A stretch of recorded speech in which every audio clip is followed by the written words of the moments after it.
에베소서 3장 16절을 함께 보시겠습니다. 그의 영광의 풍성함을 따라 그의 성령으로 말미암아 너희 속사람을 능력으로 강건하게 하옵시며. 아멘. 오늘 이 본문의 말씀은 제가 가장 많이 연구했고 가장 많이 설교했고 세미나를 했고 가장 많이 머릿속에 외웠던 말씀입니다. 성경은 우리의 속사람과 겉사람이 있다고 말합니다. 그런데 우리의 속사람은 성령의 능력으로 말미암아 강건해질 수 있다고 합니다. 그래서 우리가 성령 충만해야 합니다. 예수님께서 부활하실 때 너희는 이곳을 떠나지 말고 무엇을 받기 위해서 기도해라? 성령을 받기 위해서 기도해라. 우리가 성령을 받는다는 것은 단지 해도 되고 안 해도 되는 어떤 그런 선택이 아니라 우리가 살기 위해서 필수적인 일이라는 것입니다. 이 성령님은 우리 안에서 예수 그리스도의 부활의 영이시기도 하시고 창조의 영이시며 하나님의 영이십니다.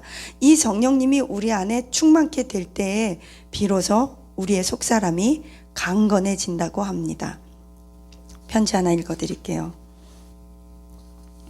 수련의 마지막 날 우리의 죄를 고백하는 시간이었습니다. 저는 그날 교회를 떠날 각오를 하려다가 차마 떠나지 못하고 선생님들과 주변 사람들에게 붙잡혀서 세미나를 참석하게 되었습니다. 그리고 지금 세미나를 마치고 저는 어디서부터 시작해야 될지도 모르는 저의 지난날의 부끄러운 이야기들을 하나님과 목사님 앞에 고백하려고 합니다. 제가 이렇게 언제 이 글이 마무리될지는 모르겠지만 저의 부끄러운 이야기를 고백하는 이유는 이것을 통해 저는 반드시 새 삶을 살기를 원하고 그렇게 하기로 다짐하며 하나님 앞에 기도하는 마음입니다. 중략. 저희 가족은 믿음의 가정이 아닙니다. IMF 때 아버지가 실직하시면서 어머니는 공장을 다니시게 되었고 저의 성적은 따라서 항상 하위권이고 저는 운동권이며 그러다가 체육과를 들어가게 되었습니다. 저는 등치가 좋고 외모에 늘 집착적으로 신경을 많이 쓰는 사람이 되었습니다. 저와 제 동생 모두가 가정 불화의 원인으로 아버지는 2002년도에 위암 수술을 하시고 급격하게 저희의 가정은 경제적으로 기울게 되었습니다. 이것이 저희 인생을 바꿔놓은 시작점인 것 같습니다. 중략. 중학교 때부터 저는 항상 외로웠고 항상 깊은 공상과 고민에 빠져 살면서 혼자 노는 것에 익숙해져 버렸습니다. 그러다가 저는 비밀이 많은 아이가 되었습니다. 중략. 이렇게 늘 여러 가지 통로를 통해서 음란물에 접촉하던 제가 군대에 입대하게 되었습니다. 이것은 제 인생 최악의 전환점이 되었습니다. 중략. 저는 군대에서 제 상사를 만났는데 매일같이 저에게 성적으로 유혹을 해왔습니다. 저는 정직하기 위해 제가 하지 않기로 했던 거짓말을 했고 군대에 가서 거짓말을 많이 배웠습니다. 그것은 100% 제 자신을 지키고 생존하기 위한 유일한 수단이었습니다. 저는 먹지도 못했던 술을 배우고 거짓말을 하고 도둑질을 하고 남을 찍어 누르는 방법을 군대에서 배웠습니다. 저는 군대 가기 전에 음란물을 종종 보기도 했지만 군대에서는 제가 보았던 음란물을 실제적으로 행동에 옮기는 그런 끔찍한 일들을 저지르고야 말았습니다. 군대 앞에는 전국 최대의 사창가 중에 하나가 자리 잡고 있었는데 항상 쉽게 음담패설과 그런 일들에 대한 경험담을 주변 상사들과 동료 군대 친구들로부터 들었습니다. 군대에서 외출 휴가를 많이 다녀오면서부터 저는 그런 곳에 들랑달랑하게 되었습니다. 아무런 생각과 죄책감은 물론 들지 않았습니다. 군대 가면 누구나 다 이런다고 주변 사람들이 말해줬기 때문입니다. 그러다가 저는 군대 기간 중에서 급기야는 저를 사랑하는 동성애 상사와 친구들을 만났습니다. 처음에는 그들이 제 몸을 요구했고 저는 그들의 위협을 거부하다가 저도 모르게 그렇게 빠져들었습니다. 저는 나름대로 체육과 학생이고 신체가 건강하고 멋진 사람이라고 생각했는데 뭐가 문제인지 몰라서 여자랑 그런 짓을 하는 것도 모자라 이렇게 남자들끼리 이런 부끄러운 짓을 하게 될까. 저는 큰 죄의 깊은 늪에 점점 빠져들게 되었습니다. 저는 현재 대학교도 졸업하지 못한 사람으로서 간신히 군대를 제대했지만 5천만 원 정도의 빚이 남아 있습니다. 저는 학비를 모으기 위해 돈을 열심히 벌었지만 그 돈은 모두 다 사창가로 흘러 들어가게 되었습니다. 저는 사창가도 다니고 안마 시술소도 다니고 흔히 사회에서 말하는 퇴폐업소는 모조리 다 섭렵해 버리면서 그러면서도 동시에 동성애 향락에 빠져 있었고 제가 이런 데 쓰는 돈은 대략 300만 원 정도가 되었습니다. 하루에 300인지 한 달에 300인지 모르겠습니다. 제가 유일하게 스트레스를 푸는 방법은 성관계밖에 없습니다. 그러다 보니 성적 유혹에 더욱더 깊이 빠져들게 되었고 저는 사창가와 안마 시술소를 다니기 위해 도둑질을 하게 되었습니다. 인터넷에서 안마 시술소에 대해서 자세히 아가씨의 프로필과 그 관계 전 후기를 적어놓은 사이트를 알게 되었고 미친 듯이 마치 인터넷 쇼핑몰에서 물건을 고르듯이 저는 성매매 정보에 접속할 수 있게 되었고 그것을 위해서 신용카드 한도를 넘어섰고 신용카드 빚을 갚기 위해 도둑질을 하고 제가 할 수 있는 모든 아르바이트를 하였습니다. 그러다 보니 빚은 점점 늘어났고 대출을 받기 시작하였고 이제 더 이상 대출을 받을 수 없다 보니 5천만 원의 빚이 이렇게 남아 있습니다. 중략. 저는 날마다 사창가를 나올 때 절대로 가지 않겠다고 새벽이면 마음을 다잡고 또 다짐합니다. 그러나 저는 그런 늪에서 빠져나올 수가 없었습니다. 중략. 저는 수도 없이 자살하고 싶다는 생각이 간절했습니다. 실행에 옮기려고 수차례 시도했지만 귀동냥으로 들었던 복음, 예수님이 만약에 나를 위해서 십자가에서 죽었고 정말 천국과 지옥이 있다면 나는 지옥에 갈 텐데 그 두려움 때문에 차마 정말 죽지도 못했습니다. 그러나 제가 더 죽지 못했던 것은 주변에서 많이 그나마 그때그때마다 하나님께서 사람을 보내주신 건지 저를 도와줬기 때문에 저는 간신히 자살만은 면할 수 있었습니다. 중략. 요즘은 성매매가 더욱더 음지로 숨어 들어가 있지만 여전히 그것에 대해서 중독된 사람들과 단골 손님들은 자신들만의 사이트를 가지고 운영하고 있다는 것을 목사님은 아실지 모르겠습니다. 저는 그런 사이트를 올려놓고 카페가 운영되고 각 업소별로 할인과 이벤트 적립 등등 경쟁이 치열할 정도로 그런 업소들이 실제적으로 운영되고 있고 수많은 사람들이 그곳에 접속되어 단골이라는 것도 알고 있습니다. 저는 단골 명단도 제가 다 털어서 가지고 있습니다. 그 단골 명단에 보면 흔히 우리가 알고 있는 유명한 사람들이 아주 많이 있고 심지어는 인터넷에 복음 간증하는 분들도 계시다는 것을 알고 저는 놀랐습니다. 이런 연으로 저는 제가 중략할게요.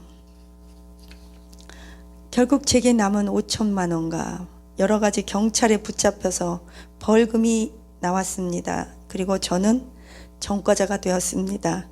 왜냐하면 불법 사이트에 접속하고 불법 성매매에 단골처럼 드나들다가 어느 날 급습한 경찰에게 붙잡혀 30세에 대학도 아직 졸업하지 못하고 변변한 직장도 없고 앞으로의 희망도 없는 제가 이런 나락으로 빠져들게 되어 마지막 자살을 하려고 결단하던 차에 우리 교회 목사님께서 이번에 정한 목사님이 오셔서 성과 영적 전쟁에 대한 강의를 해주신다. 성 중독에 대한 강의를 하신다고 하셔서 저는 친구들에 의해 끌려서 할 수 없이 목사님의 강의를 듣게 되었습니다. 그 강의가 그 강의겠지. 성 중독에 대해서는 나처럼 전문가가 어디 있다고. 그저 어렴풋이 공부한 책 갖고 여자 목사님이 와서 성 강의를 한다고, 성 중독에 대해서 강의한다고. 나한테 강의하라고 그래라. 내가 돈 받고 강의하면 더 잘 가르쳐 줄 수 있다. 성중독은 내가 전문이다. 저는 이렇게 웃으면서 강의를 들어갔는데 처음 강의를 듣자마자 제가 감당할 수 없는 슬픔이 밀려들며 눈물을 주체할 수 없었습니다. 저는 버티려고 하면 버틸수록, 울지 않으려고 이를 물면 물수록 강의 시간에 주체할 수 없는 눈물이 쏟아지기 시작하였습니다. 저는 낮은 자존감을 더 이상 버틸 수가 없어서 화장실을 들랑달랑하면서 펑펑 울면서 강의를 들어야만 했었습니다.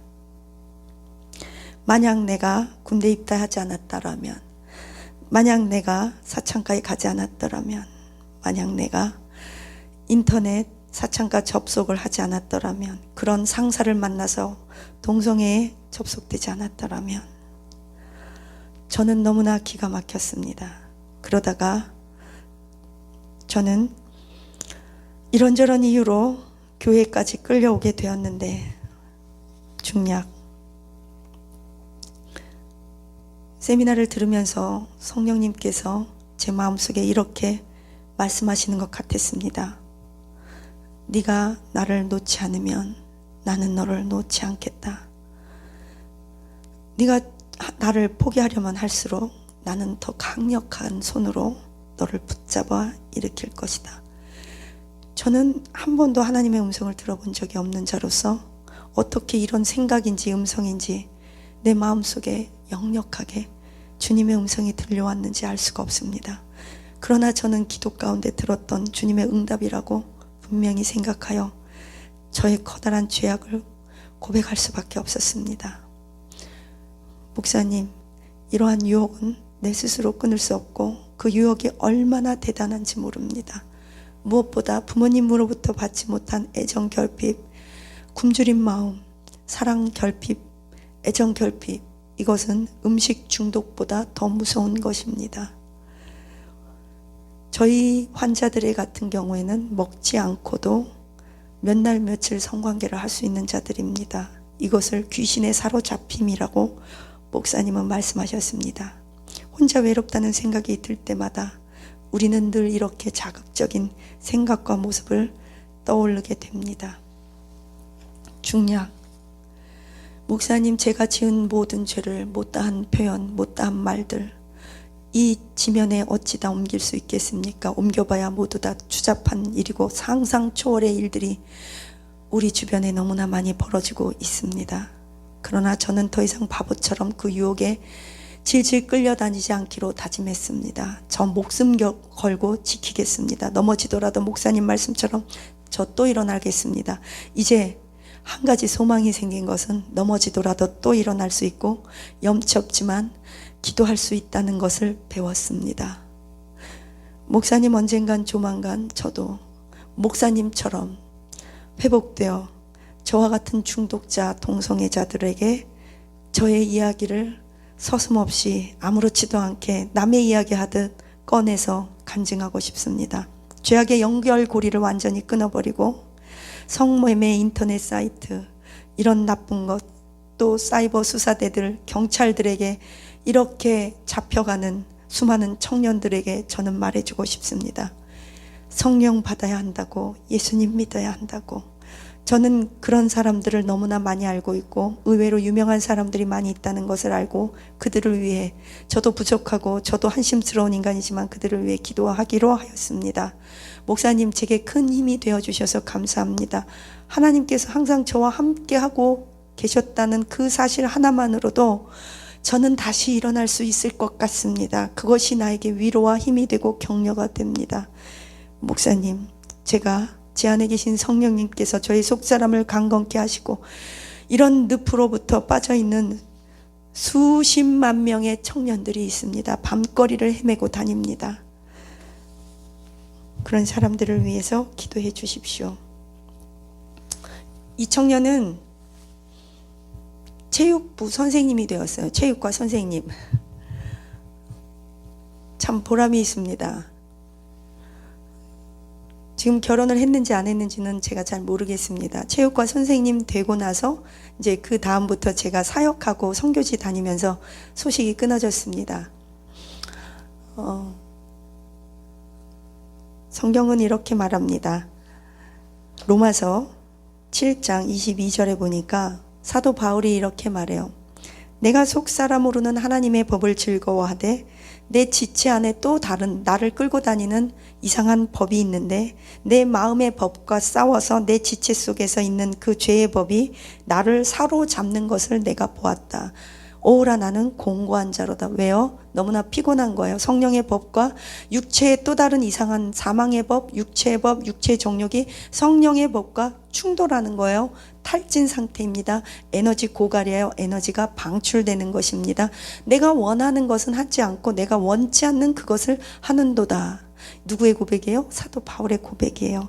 사도 바울이 또 그래요. 오라 나는 공고한 사람이로다. 이 사망의 몸에서 누가 나를 건져줄까? 몸이 지친다는 거예요. 탈진한다는 거예요. 내가 아무리 성령 받고 성령의 법, 하나님의 법을 내 안에서 즐거워하되 또 하나의 이상한 내 안에 작동하고 있는 죄의 법칙이 있는데 그것이 성령의 법과 충돌한다.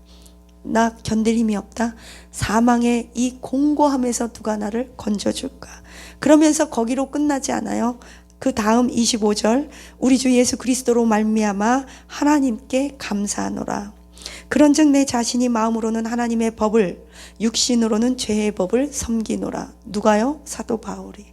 사도 바울이 혼자 선교사로서 살았다고 해서 그에게 이런 갈등, 우리와 같은 이런 갈증, 육체의 정욕 이런 것을 느끼지 않았다고 말하지 않습니다. 그도 똑같이 우리와 같이 갈등했고 흔들렸고 에너지가 고갈됐으며 사망의 법이 나를 엄습한다고 고백했습니다. 사도 바울의 이런 고백이 없다면 저도 아마 용기를 갖지 못했을지도 모릅니다. 저와 여러분이 사도 바울도 이 정도였다면 우리가 흔들리고 갈등하고 충돌하고 성령의 법과 육체의 어떤 죄의 법이 우리 안에서 속사람을 흔들어 놓을 때 우리는 사도 바울을 기억하고 일어나야 합니다. 넘어져도 또 일어나시기를 예수님의 이름으로 축복합니다. 사도 바울은 그래서 이렇게 말합니다. 나도 사도 중에 사도다. 너희들만 사도가 아니다. 그러나 나는 나중에 죄를 알고 자신의 부족함을 알면서 점점 고백이 바뀌어요. 나 사도 중에 사도다. 그런데 나 사도 중에 조금 작은 자다. 나는 성도 중에 지극히 작은 자다. 나는 만삭되지 못한 사람 같다. 나는 죄수 중에 괴수다. 사도 바울은 자신의 영적인 아들 디모데 전서에서 그 마지막에 죽기 전에 유언서와 같은 편지를 씁니다. 그러면서 마지막 자기의 그 영적인 아들에게 고백을 해요. 나는 죄수 중에 괴수자. 이 사도 바울의 말을 듣고 저는 용기를 갖게 되었습니다. 사도 바울이 죄수 중에 괴수라는 고백을 했다면 저는 죄수 중에 상죄수일 것 같습니다. 여러분은 어떠세요? 우리가 잘못이 없어서 하나님이 우리를 택하신 건 아닙니다. 하나님은 하나님의 이름의 영광을 위해서 우리를 택하셨습니다. 하나님은 자신의 이름의 영광을 위해서 우리를 회복시키시기 원하십니다. 왜요? 하나님이 우리를 만드셨잖아요. 창조하셨잖아요. 이사야서에서 수많은 곳에서 나는 너희들을 통해 영광 받을 여호와라. 나는 결단코 너희들을 통해 받을 영광을 이방신에게 빼앗기지 아니하리라. 하나님은 여러분의 아픔 가운데 추적해 들어가십니다. 아담아, 내가 어디 있느냐? 내가 부끄러워서 숨었습니다. 아담아, 내가 피 묻은 옷을 너에게 입혀줄게. 짐승을 잡아 피 묻은 옷을 입혀줍니다. 그러나 그 옷은 언제나 시들 수 있고 또 만들어 입혀야 되고 또 제사 지내고 또 번제 드리고 또 비둘기와 양을 가져와야 됩니다. 그래서 하나님은 당신의 아들 예수 그리스도를 단번에 십자가에서 찢어 죽여버리셨습니다. 우리를 위해서. 더 이상 우리는 소와 양을 잡을 필요 없고 더 이상 피 묻은 짐승의 피 묻은 옷을 날마다 입을 필요가 없이 예수님의 십자가 앞으로 달려오면 됩니다. 예수님 도와주세요. 십자가에 피 묻은 그 보혈로 나를 덮어주세요. 한 번만 고백하세요. 하나님 나 도와주세요. 예수님의 보혈로 나를 덮어주세요. 성령님, 내 속사람을 강건케 해주세요. 한 번만 고백해 보세요. 성령님이 처절하게 망가진 여러분의 자녀와 우리의 인생을 회복시켜 주십니다. 복음은 기쁜 소식이 아니라, 물론 기쁜 소식이에요. 그러나 그거는 복음의 또 다른 낱말풀이에요. 복음은 진짜 의미는 회복입니다. 복음은 기쁜 소식이다, 이건 낱말풀이에요. 복음은 회복입니다. 회복은 우리들의 영혼육, 전인적인 것, 우리들의 인간관계, 가정, 자녀, 재정, 정신, 우리의 상한 마음, 상한 뇌, 과거의 사건들 하나님께서 다 회복시키십니다. 과거에 지난 사건을 어떻게 회복시키세요? 재조명하세요. 슬픔을 잊게 하세요. 고통을 견딜 수 있는 힘을 주세요. 무엇을 통해? 예배와 기도를 통해. 우리가 신령과 진정으로 예배를 드리면 성령님이 그 예배 가운데 강하게 위에서 내려 꽂히세요. 그러면 그 성령의 힘이 우리를 2000년 전에 예수님의 십자가 갈보리 산상으로 시간과 공간을 초월해서 우리를 끌고 가십니다. 그래서 그곳에서 뚝뚝 떨어지는 예수님의 피를 다 우리가 온몸에 영혼에 적시는 거예요. 그러면 우리 상한 마음과 죄에 새살이 돋아나는 거죠. 그것이 예배의 비밀입니다.